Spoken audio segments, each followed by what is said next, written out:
Hi, this is Jim McKinnell, Director of the Office of Pre-Health Professions Student Development at the University of New Mexico, and this is Planning for a Career in Healthcare. Early on in the series of videos that I've posted so far, I talked about the elements of an application for a health professions program, and I kind of promised that I would go through each one of those elements individually. So I've talked about working and the significance and the importance that each job you've ever had has had in preparing you for a career in healthcare. And I spent several videos talking about shadowing, various aspects of it, and again, the significance of shadowing. Today, I want to talk a little bit about volunteering. Now, I posted a video which I targeted high school students with about volunteering, but I want to make sure that in case you're not a high school student and you've been skipping over all the videos that are labeled, "Hey, high schoolers," I want to make sure that we have a chance to talk a little bit about volunteering and why it's included as one of the elements in an application for a health professions program. You know, volunteering has become very important because what people on admissions committees want to know when you apply to a health professions program is that you do have a sense that you're part of a world bigger than yourself, that you are a member of society, and that a lot of your success has been due to opportunities that society has provided you. And that's really important to demonstrate to people that you recognize that. The other aspect of shadowing that's important is just the idea of giving. All of the health professions programs are giving professions. You are always going to be doing more work, whether you're a nurse or a doctor or a pharmacist or a dentist or an optometrist. You're always going to be doing more work than you're going to be paid for. And that's simply the nature of the work. Whenever there's, when there are crises, when there are problems that demand attention, the expectation is that you will give those problems that attention regardless of the time involved. And so the idea of giving your time, of giving of yourself without the expectation of compensation directly for that is kind of important. And I think you sort of need to be okay with that if you're going to go into a career in healthcare, because as I said, there are going to be a lot of times where exactly those kind of demands are made on you, and you need to be ready to sort of step up for that. The flip side of it, just to be very clear about this, is that if you find yourself doing volunteer work and your reaction or your response to them is always one of resentment, if you go and you're just kind of hating the idea that you have to go and give your time, that you're wasting your time in some way, that you could be doing things that would be otherwise more valuable to you or more enjoyable to you, then you need to sort of be aware of that and be sensitive to those feelings and actually question yourself very hard. Is a career in medicine or is a career in healthcare actually a career that I should be pursuing? So that's kind of why volunteerism or volunteering is included on your healthcare application. That's why they like to see it on that application. Now, I mentioned before when I was talking about the elements of a successful application, anytime that I give pre-health profession students a list, they're going to put little boxes next to them and they're going to start making check marks. So shadowing, done it, check. Volunteering, done it, check. Research, done it, check. And research will be the topic of a video that's coming pretty quickly. But I want you to resist that notion. I want you to resist thinking about all of these activities as boxes that need to be checked. I think that it's just not good, because that mentality, unfortunately, even though you would obviously never overtly explain why did you do volunteer work, you say, well, I know I needed to do it in order to have a strong application. You'd never say that to someone, but still, I mean, the idea that's the primary motivation for doing your volunteer work, that's pretty onerous, because it's like if you're doing it because you have to do it, because it's a requirement for something else, then it's like taking a class that you don't really enjoy, but you have to do it. And I want your experience in volunteering to be better than that, to be richer than that. So one of the things that I would like to suggest is that all of you are adults now, and as adults, I hope that there are things that you care about. That as you look around in the communities that you live in the cities or the towns that you live in, as you are involved in the activities that you're involved in that really are meaningful to you, I'm hoping that you're also somehow factoring in, that question of, is there a need here? Is there something that I can contribute to this that would allow me to do volunteer work that I care about? Because I do think that that makes a big difference. And so I want you, first and foremost, when you're thinking about choosing some kind of volunteer work to do, I want you to choose something that you care about. That can be anything. If you love animals, volunteer in an animal shelter. If you like kids and believe, like I do, that helping a child learn to read is maybe one of the most important things that any of us as human beings can do, then finding the opportunity, finding some way to help children learn to read, that's a great thing. So do that. If you love basketball and the experiences that you've had playing that sport and how much that's impacted on your life and you want to share those experiences with other people, then fine. Find a basketball camp and volunteer at a basketball camp or some other kind of sports camp. But do something that means something to you. Do something that you care about.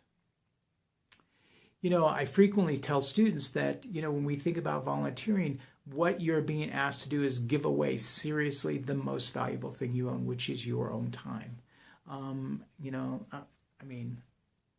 kind of making an assumption there. I know that I don't have infinite amounts of money that I could sort of just give money away to every organization or cause that I believe in.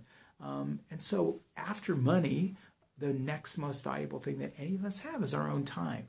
And it's limited. And so if we choose to give some organization or someone our time, that's a really, really significant decision. I also just want you to be aware that if I were on an admissions committee and I were reviewing an application and I had the opportunity to speak with a young applicant sitting across the table from me, I would certainly be interested in the volunteer work that they had done. Now, to tell you the truth, before I got interested in before I'd express any interest in the exact experiences they had, the first question I'd want to know is why they made the choice that they did. Why did they choose? Why did you choose to do volunteer work with any specific organization? Because to me, that question and your answer to it, that's going to give me, again, more insight into some of your passions, some of the things that you care deeply about. And when we're applying to any of the health professions programs, remember, these applications, we're not applying for a job. We are really presenting ourselves to be evaluated as human beings and whether or not we're suitable for a place in training for a career in healthcare. Those are very different goals. And so that idea of giving people some more insights into who we are, the things we care about, the things that we really respond to and that move us in our daily lives, that's a very, very important thing. And it's something that interviewers really value. So understanding why you're doing the volunteer work and being able to articulate why you're doing the kind of volunteer work that you're doing is going to be really, really important. Couple of other aspects of volunteer work. There are, a lot of people, when they get in their minds the checklist thing of checking off the box, when we have that in mind, then we end up looking for volunteer opportunities. I need to do volunteer work. I need to do something. And then what we end up doing is we end up participating in a coat drive or a blood drive, or we feed the homeless Thanksgiving dinner. We do what I refer to, and it's a little bit derogatory, but I want to apologize that ahead of time, but I refer to those as one-shot wonders. Those are those opportunities we have to give a few hours, 2 or 3 hours, for a good cause. And yes, it's important that we do that. But the other thing, too, is it's really hard to explain to people why we do that. These isolated acts of kindness, if they're, without, there's no overriding theme. There's nothing that would necessarily connect all of them except the fact that you need to do volunteer work. So again, if I go back and refer back to that suggestion I made of picking something that you really care about, that's something that I think you can then commit to. And by committing, I mean really letting people know that you believe in what they're doing and that you want to help and that you will show up regularly. Now, regularly does not mean frequently. So I'm not suggesting that any of you have to do 4 or 8 or 12 hours of volunteer work a week. I know that you're all very, very busy and you have lots of things on your plate. But what I do want you to think about is the possibility of making a commitment, finding an organization, finding people who are doing work that you believe in and making a commitment to them, even if that commitment is 4 hours once a month.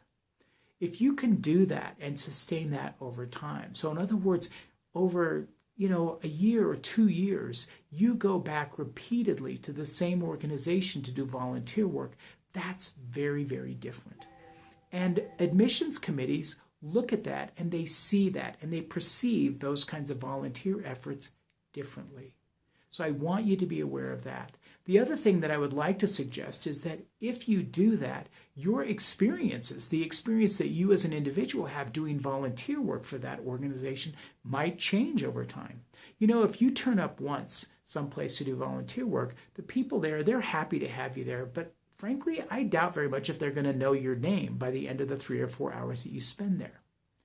If you come back a second time, then they might be curious. They might be aware that you were there before and happy to see you back a second time. But again, I don't think anyone's going to assume that you'll be back a third time.